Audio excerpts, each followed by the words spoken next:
मैं एक वचन देता हूँ, अगर मैं इस पूर्व नागपुर का अगर विधायक बन के अगर मुझे जनता चुन के देती है तो सबसे पहले मैं पूर्व नागपुर के अंदर शिक्षा को सरसकट फ्री कर दूंगा।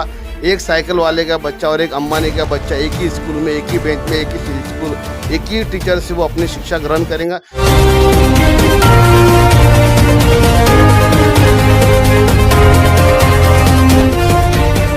नमस्कार, TNN 24 न्यूज में फिर एक बार आपका स्वागत है। मैं हूं रियाज शेख। जैसा कि आप देखते हैं लगातार TNN 24 न्यूज चैनल और हमारे दर्शक को ऐसी खबरें हम परोसते हैं जिसमें काफ़ी तत्व दिखने को मिलते हैं। एक ऐसा शख्स जिसने नागपुर में लगातार ग्राउंड काम किया, लोगों की सेवा किया, लेकिन कभी किसी बैनर पर नहीं आया। एक ऐसा शख्स जिसे आज मैं आपको TNN 24 न्यूज़ चैनल के स्क्रीन पर लेके आया हूँ। और देखिए कि किस तरह से लोग हैं दुनिया में जो ग्राउंड लेवल पे काम करते हैं और निस्वार्थ करते हैं। तो हम आपको मिलाने वाले हैं आज के हमारे इस प्रोग्राम के मेहमान जो है वो है सहदेव गोसावी जी, जो महाराष्ट्र प्रदेश अध्यक्ष युवक कांग्रेस के अध्यक्ष है। और उन्होंने काफ़ी काम किया है, पार्टी लेवल तो एक तरफ, लेकिन इंसानियत लेवल पे काफ़ी कामों को अंजाम दिया। मैं आपको बताऊंगा कि लॉकडाउन से लेकर अब तक की उनकी जो जर्नी है या उससे पहले की है, हम उस पर बात करेंगे। और बात करने के साथ साथ वो इंसानियत को टटोलने की कोशिश करेंगे जो इन नेता में है। ये नेता भी है, लीडर भी है, लेकिन नीडर बहुत बड़े हैं। तो आपका बहुत बहुत स्वागत है हमारे TNN 24 न्यूज़ में। नमस्कार। सबसे पहले TNN 24 के जितने भी साथी है उन्होंने मुझे यहाँ बुलाया, इसके लिए मैं बहुत बहुत उनका धन्यवाद करता हूँ। और अब बातों की शुरुआत करते हैं। हम आपका स्वागत करते हैं हमारे इस ऑफिस में। जिस तरह से आप लोग काम करते हैं रात दिन।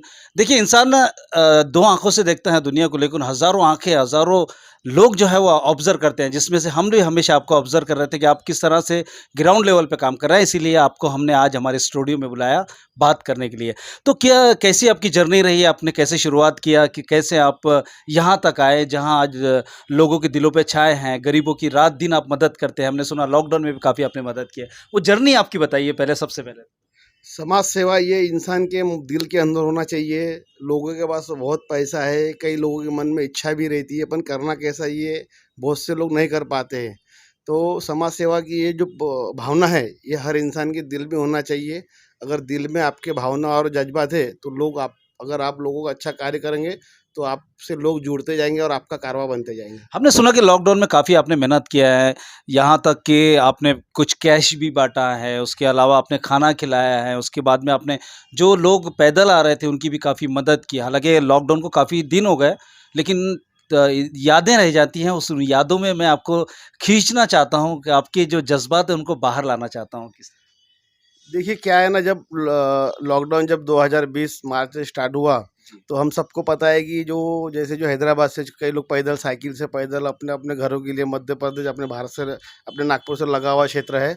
तो हमारे पापा एक्सपायर हुए थे, उनका पापा के अकाउंट में कुछ धनराशि थी। हमने बोला कुछ अच्छे काम में इस्तेमाल होना चाहिए। तो ये जो लोग ऐसे पैदल जा रहे थे तो चलो भाई कुछ ना कुछ एक ये इन पैसों को अच्छा कार्य करके हमने फिर एक ट्रक किराए से लिया। एक दो गाड़ी वाले जो ट्रक ड्राइवर है उन साथियों को रखे और बोला कि भाई इन लोगों को उनके घर तक या उनके बॉर्डर तक छोड़ के आ जाओ। तो वो छोड़ते गए। वो छोड़ते छोड़ते में फिर लोगों को अब ऐसा लगा कि इनको खाना खिलाना चाहिए। तो फिर वो चावल वगैरह खाने की सुविधा चालू की। तो ऐसे लॉकडाउन में काफ़ी सारे काम, जैसे किसी को ऑक्सीजन सिलेंडर लगा तो ऑक्सीजन सिलेंडर हमने चेन्नई से मंगाए, फिर वो लोगों के लिए ऑक्सीजन सिलेंडर।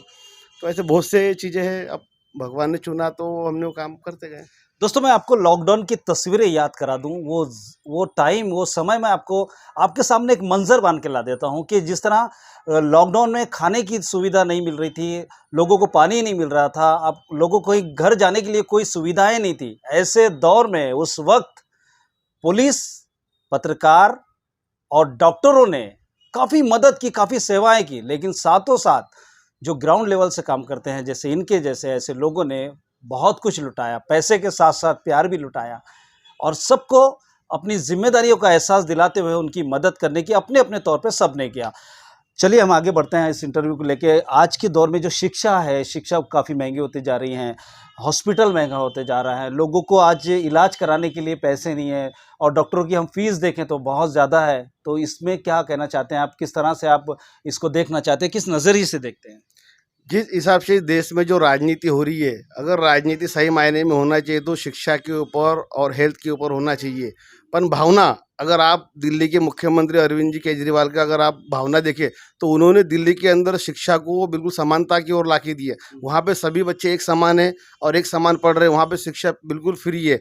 वैसे ही दिल्ली में अगर कोई एक्सीडेंट होता है या कुछ किसी को अगर मेडिकल की ज़रूरत है, तो वहाँ दिल्ली में हमको पता है कि दिल्ली में मेडिसिन लगभग लगभग फ्री है।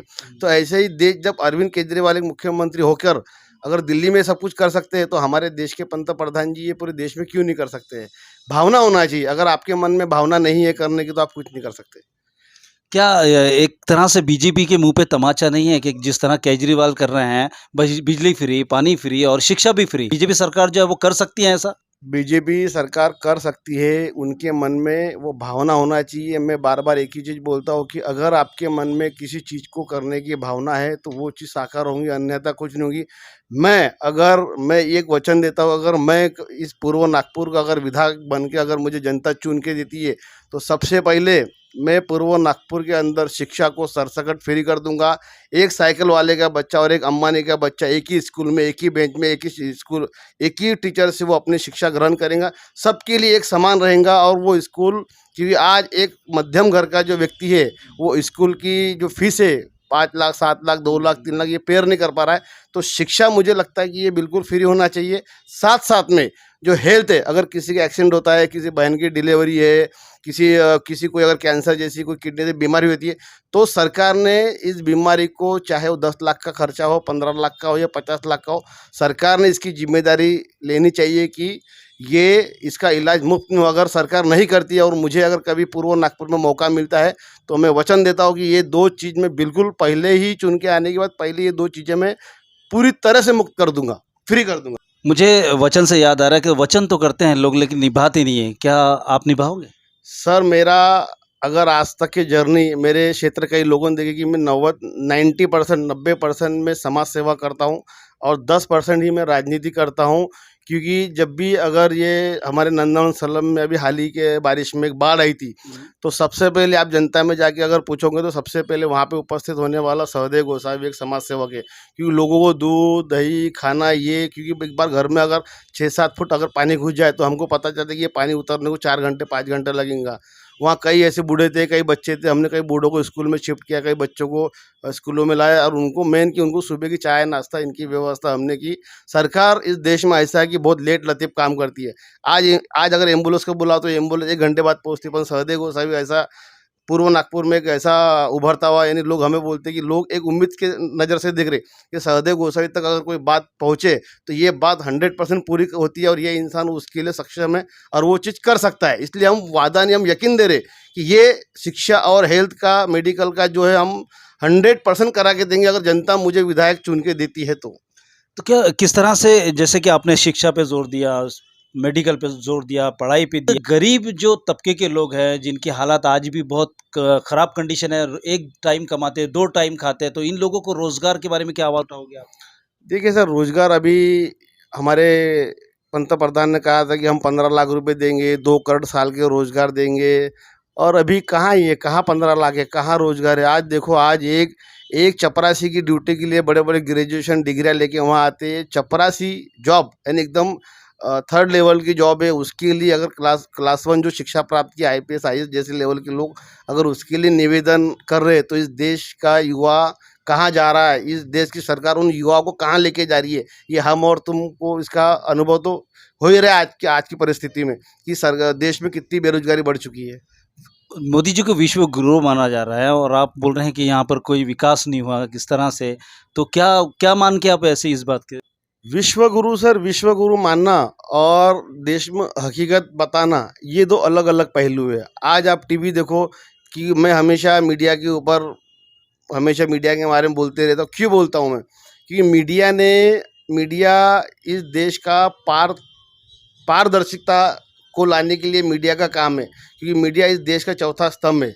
मीडिया अगर अपनी पारदर्शिता के साथ काम करेगा, तो जो वस्तु स्थिति है वो अगर इस देश को बताई जाएंगी तो जनता को समझ में आएगा। आज बोलो विश्व गुरु, पर आज देश का जीडीपी कहाँ जा रहा है, देश किस लेवल पे आ रहा है, ये मीडिया ने जनता तक ये बात पहुंचाना चाहिए। कि 12 साल आपने राजनीति में किया, 12 साल आप जो सेवाएं कर रहे हैं, दे रहे हैं, उसमें ऐसा कोई पल आपने देखा है कि जब उस वक्त आप इमोशनल हो गए या आपको लगा कि यार इंसान तो है लेकिन इंसान इंसान के काम नहीं आ रहा है, और उसमें आप इमोशनल हो गए? अभी एक वाकया तो ऐसा है कि हमारे स्लम में एक अनाथ बच्ची है, और वो बच्ची पहले तो एक अनाथ आश्रम में रहती थी, माँ बाप उनके नहीं थे। तो वो बच्ची की अचानक से वो आंखों से ब्लाइंड हो गई थी, और काफ़ी जगह उन्होंने हेल्प वगैरह की, ऑपरेशन मतलब की, दिख नहीं रहा था दिख उसको नहीं आंखों रहा। अचानक वो दिखते तो 12-13 साल के आने के बाद हमारे मित्र गोलू अनबोले ने वो विषय उस लड़की को मेरे पास लाया। अब हमने उसको देखा क्या हो गया बेटा, तो बोले अचानक मेरे को दिखना बंद हो गया, शुगर का कुछ उसको प्रॉब्लम था थोड़ा। पण मेडिकल और जीएमसी जो भी ये लोग डॉक्टर उसको बोले कि अभी हमारे इसमें जब शुगर लेवल कम होगा तो हम करेंगे। फिर हमने अग्रवाल सर जो अपने न्यूरो हॉस्पिटल के उनको बताया, उनने बोले सर ये 30-40 हज़ार रुपये खर्चा है, पण अपन कोशिश करते, होना नहीं होना ईश्वर के हाथ में, भगवान के हाथ में।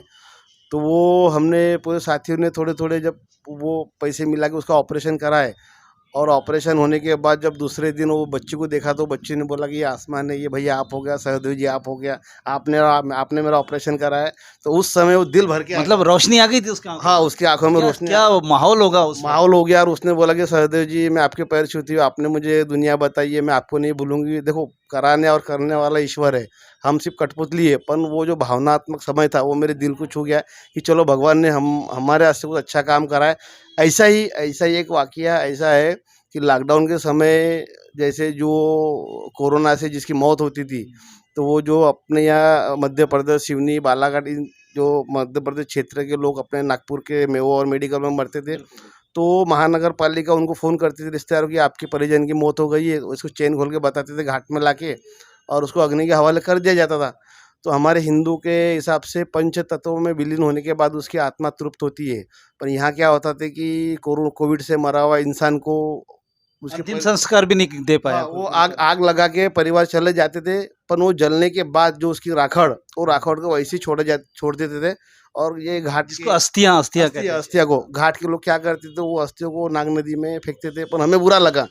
वो मुझे एक भावनात्मक ठेस पहुंची कि ये हिंदू है और कैसे भी ये किसी की बहन, किसी की भाई, किसी का माँ, किसी का बेटा हो सकता है। तो हमने वो अस्थियों को फिर जमा करना चालू किया, और उसको संडे से संडे, यानी हर 100, 101, 105, 110 ऐसे अस्थिया की बोरी लेके हम कनान नदी में जाके उसको विसर्जन करते थे। और बड़ा दुख होता था, और बड़ा मैं उस वो चित्र को देख के बड़ा ऐसा लगता था कि ये कैसा इस देश में क्या है कि लोग को नहीं जाते। तो वो मेरे लिए न भूलने वाला क्षण है जीवन में। उस चित्र को भूल नहीं सकता। आज भी अगर उसको याद करें तो आंखों में आंसू आ जाते हैं, इतना वो भीषण क्षण था वो। दोस्तों नियत साफ हो ना तो मंजिल भी आसान होती है, चाहे पैसा कितना भी हो, पर अगर दिल नहीं है तो पैसा भी किस काम का नहीं है, क्योंकि इंसान इंसान के काम आता है, इसीलिए तो इंसान को दुनिया में बनाया गया है, उतारा गया है। और आप देख रहे थे कि किस तरह से इन्होंने अपनी भूमिका को कैसे निभाया है एक इंसानी की तरह। तो आगे भी बने रहिए इसी तरह खबरों को देखने के लिए TNN24 न्यूज़ पर। लाइक शेयर सब्सक्राइब ज़रूर करें और देखते रहिए TNN24 news. Cameraman Sanjay Tiwari के साथ रिया शेख,